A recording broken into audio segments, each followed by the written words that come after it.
Assalamualaikum warahmatullahi wabarakatuh. Perkenalkan, nama saya Robiatul Aulia, MPM 121 2020 017, kelas akuntansi malam, Universitas Yarsi. Di sini saya akan memberitahu bagaimana cara mengolah data kuesioner primer dalam SPSS versi 25. Sebelum kita masuk ke dalam SPS-nya, kita harus tahu apa sih data primer dan data kuesioner itu.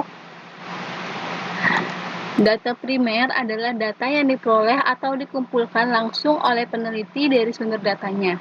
Beberapa teknik pengumpulan data primer antara lain observasi, wawancara, dan penyebaran kuesioner. Data kuesioner. Kuesioner adalah daftar pertanyaan tertulis yang ditujukan kepada responden. Jawaban responden atas semua pertanyaan dalam kuesioner kemudian dicatat atau direkam. Lalu di sini ada uji SPSS untuk data primer. Nah, di sini kan yang pertama itu statistik deskriptif. Statistika deskriptif yaitu membahas tentang cara-cara pengumpulan data untuk memperoleh informasi yang berguna dan mudah dipahami.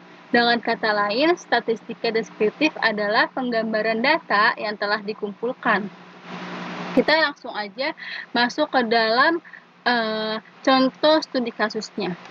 Di sini sudah ada contoh studi kasusnya dengan judul analisis pengaruh kemandirian belajar dan motivasi berprestasi terhadap prestasi praktikum aplikasi software SPSS pada mahasiswa Universitas Yarsi Prodi Akuntansi tahun ajaran 2019.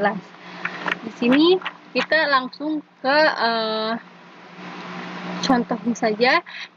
Di sini itu ada kisi-kisi angket penelitian. Nah, di sini kan ada variabel nih. Untuk variabel yang pertama itu ada kemandirian belajar dengan butirnya itu 1 sampai 6. Lalu di variabel yang kedua itu ada motivasi berprestasi dari butir 1 hingga 5. Lalu di sini ada prestasi praktikum aplikasi software SPSS dari butir 1 hingga butir 7. Sekarang kita langsung masuk ke dalam SPSS-nya aja ya.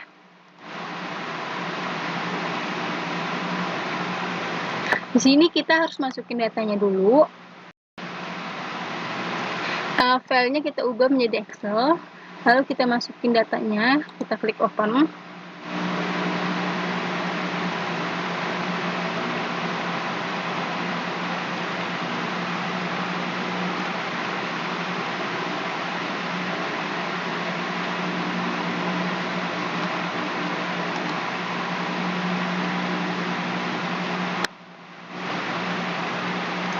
Kalau sudah, kita klik OK.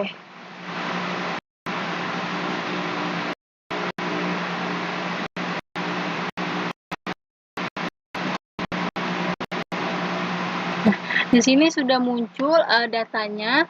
Lalu kita di sini sudah muncul datanya. Kita langsung ke variable view. Nah, di sini untuk di variable view kita langsung ke value. Tadi kan untuk yang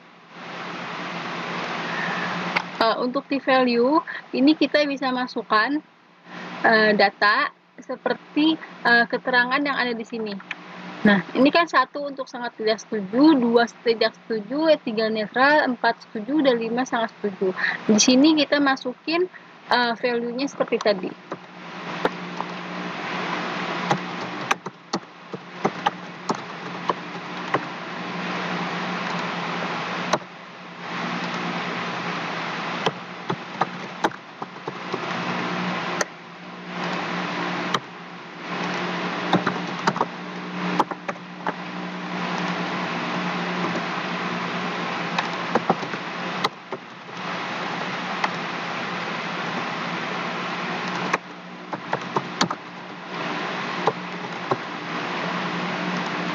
Kalau sudah, kita klik OK.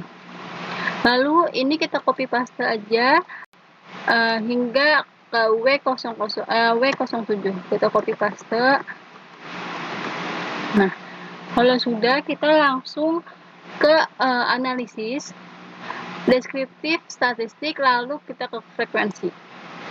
Nah, untuk di frekuensi kita ngambilnya gender, kelas, B01, M01, dan W01. Setelah itu kita klik OK.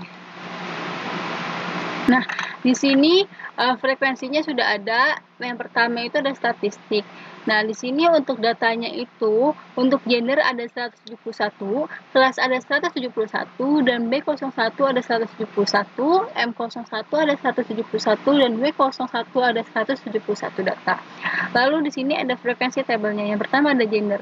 Untuk gender, gender laki-laki yang pertama frekuensinya itu ada 109 data, lalu perempuan ada 62 data.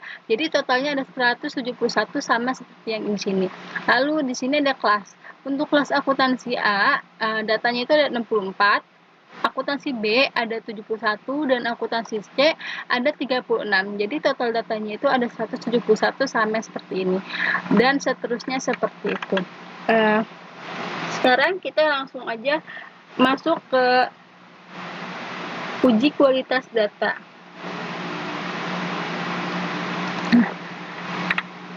Yang di sini kan pertama kan ada statistik deskriptif, yang kedua uji kualitas data. Nah, uji kualitas data itu ada uji validitas sama uji reliabilitas.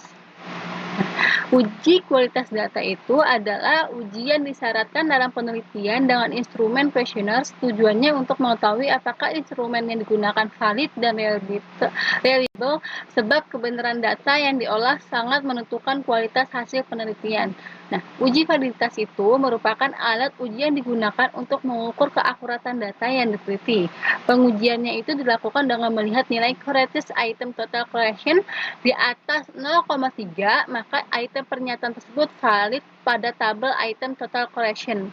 Lalu uji reliabilitas itu pengujian yang dilakukan terhadap butir-butir pertanyaan dari angket untuk mengukur keandalan atau konsistensi dari instrumen penelitian.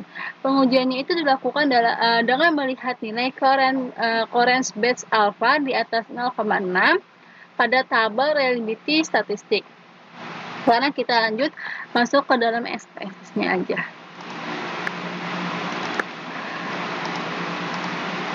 Sini kayak tadi kita masukin datanya.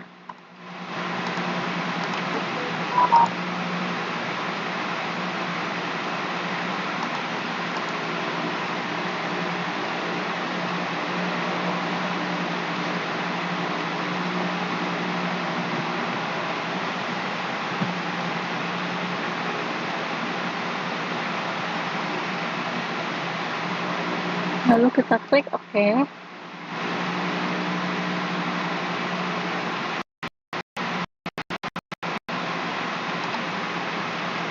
Nah, di sini sudah ada datanya.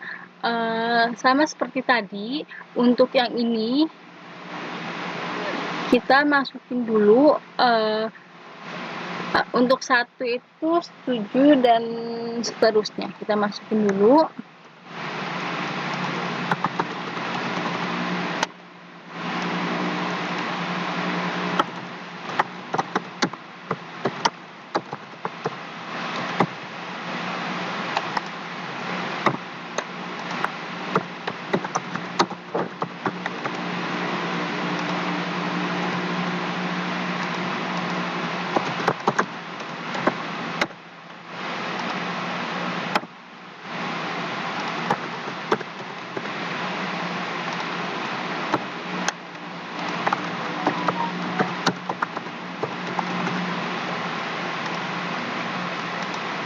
Lalu kita copy paste sampai ke bawah.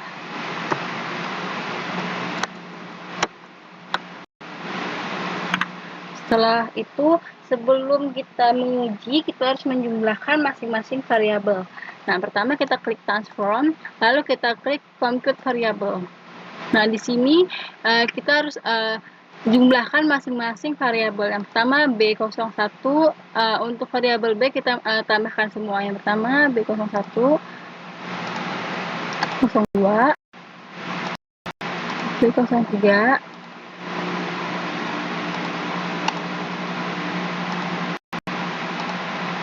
B04,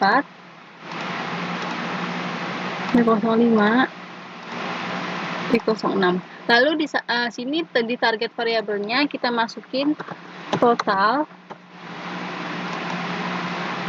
underscore B. Kita klik OK. Oke, kita masukin lagi datanya seperti tadi.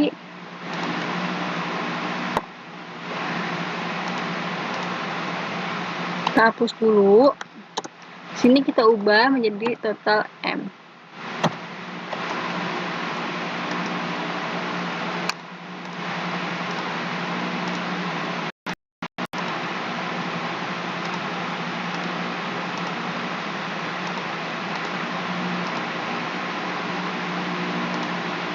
Lalu klik OK.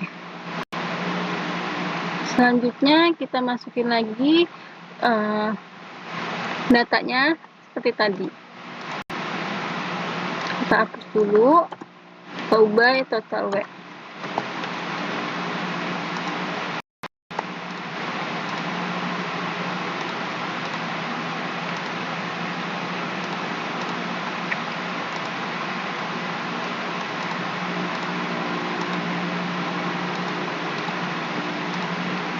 Total W ada 7. Kita masukin hingga 7. Lalu klik OK. Setelah itu kita lihat di data view-nya.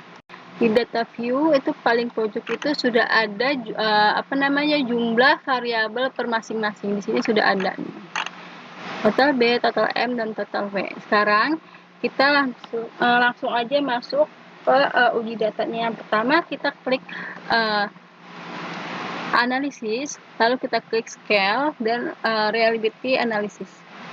Nah, untuk di sini kita masukin semua data yang ada di sini dari B01 hingga W07. Lalu kita masukin semua.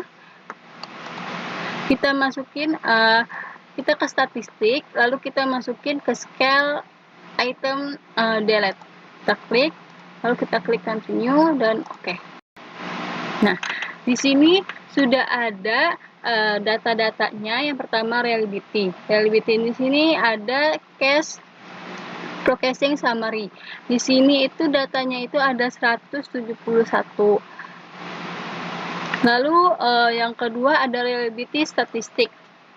Nah, tadi kan di reliability statistik itu jika core bits alfanya itu di atas 0,6, maka dia reliability.